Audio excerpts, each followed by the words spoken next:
sur les retraites, il se trouve que c'est un sujet où l'action publique a agi. Hein, et donc, il y a quelqu'un que tout le monde a oublié, effectivement, qui s'appelle Lionel Jospin, qui avait mis en place un fonds de réserve pour les retraites.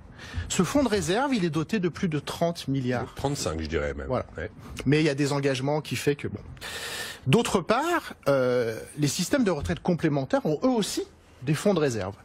Et le président du Conseil d'orientation des retraites, qui est censé être quand même la personne qui connaît le mieux l'état des retraites en France, nous dit ces fonds de réserve, leur total, c'est 116 milliards d'euros. Donc, au bas mot, on a, j'avais en tête aussi. voilà, au bas mot, on a 150 milliards de réserves pour les retraites. Il y a un petit problème, Gilles, dans votre. Non, non, mais. Dans la continuez. Et alors, j'ai pas fini. Qui se souvient de la CADES? Moi. Bah oui. 96. On suit au sujet. Création de la caisse d'amortissement de la dette sociale financée par la CRDS, la contribution au remboursement de la dette sociale dont la durée de vie a été prolongée en théorie et ne peut plus être prolongée au-delà de 2024. 20 sur 20. Hein. Ouais. Élève dose, vous avez les félicitations du jury. Merci. Donc en 2024, effectivement, la CADES... Mais attendez, j'ai pas présenté les autres en fait. Non, mais attendez, je finis, parce que c'est quand même On incroyable. sait même pas qui est Gilles Ravaud là pour l'instant. Oui, mais c'est pas grave. Ça n'a aucune espèce d'importance. Parce que ça, c'est des informations chacun peut vérifier sur Internet facilement. Donc la CADES, effectivement, aura fini de rembourser la dette de la Sécu en 2024 et dégagera au minimum encore 24 milliards d'euros. Le président de la CADES... dégagera 24 milliards. Mais oui, d'euros. oui. Jean-Louis Ray déclare: aucun gouvernement n'a eu à arbitrer une telle manne.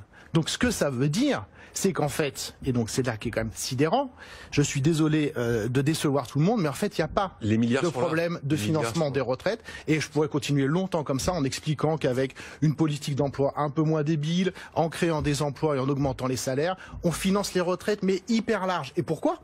Parce qu'il y a eu plein de réformes des retraites. Oh là, oui. Et qu'en fait, les gens qui arrivent à la retraite aujourd'hui le constatent. Les retraites ont vachement baissé.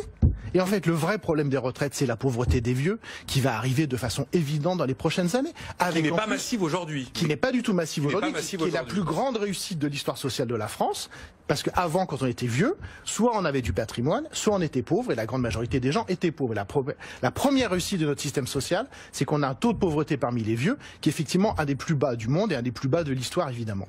Mais demain, avec la dépendance, les amis des EHPAD qui se gavent et qui vous coûtent 2000 ou 3000 euros par mois, etc., on va avoir un énorme problème social qui va être la pauvreté, en fait, des vieux, des gens, des parents, les enfants qui vont devoir revendre la maison qu'ils ont mis 20 ans à acheter pour payer la dépendance de mamie, papy, etc.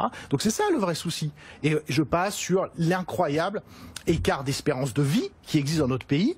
Étude de l'INSEE de 2017, 13 ans d'écart d'espérance de vie entre un ouvrier qualifié et quelqu'un comme moi.